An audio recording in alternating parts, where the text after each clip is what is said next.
बेहद सुंदर सजा हुआ रूम, उसमें लगे अलग अलग टिमटिमाते एलईडी बल्ब्स और कई सारी कैंडल्स की रोशनी, ऊपर से रात का पूरा दिखाई देता पूर्णिमा का चंद्र, यह सारी चीजें सपना को मदहोश किए जा रही थी। शाहिद रूम सजा कर मैं थोड़ी देर में वापस आता हूँ कहकर सपना को उस रूम में अकेला छोड़कर चला गया था।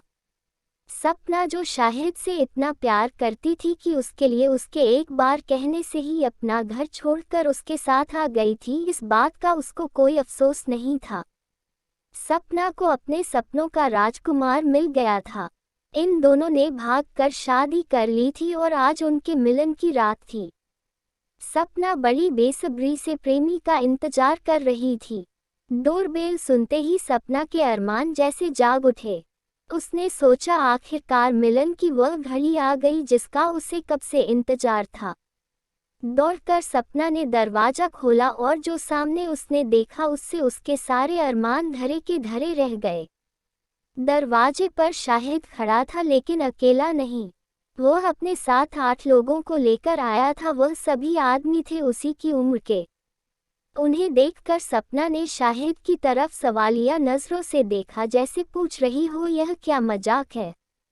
शाहिद सपना की ओर बढ़ा और उसे अपने आलिंगन में भर लिया और बोला, डरो मत मेरी जान, ये सब अपने ही आदमी है। शाहिद सबको रूम के अंदर लेकर गया।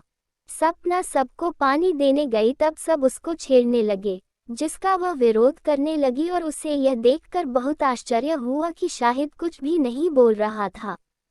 उसका दिल तब टूटकर चूर चूर हो गया जब शाहिद ने कहा कि जो सबसे ज्यादा दाम लगाएगा सपना के साथ वही आज रात बिताएगा।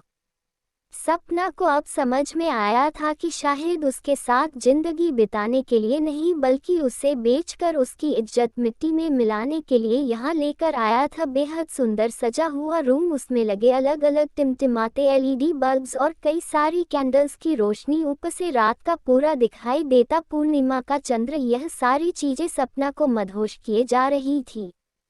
शाहिद रूम सजा कर मैं थोड़ी देर में वापस आता हूँ कहकर सपना को उस रूम में अकेला छोड़कर चला गया था। सपना जो शाहिद से इतना प्यार करती थी कि उसके लिए उसके एक बार कहने से ही अपना घर छोड़कर उसके साथ आ गई थी, इस बात का उसको कोई अफसोस नहीं था। सपना को अपने सपनों का राजकुमार मिल गया था।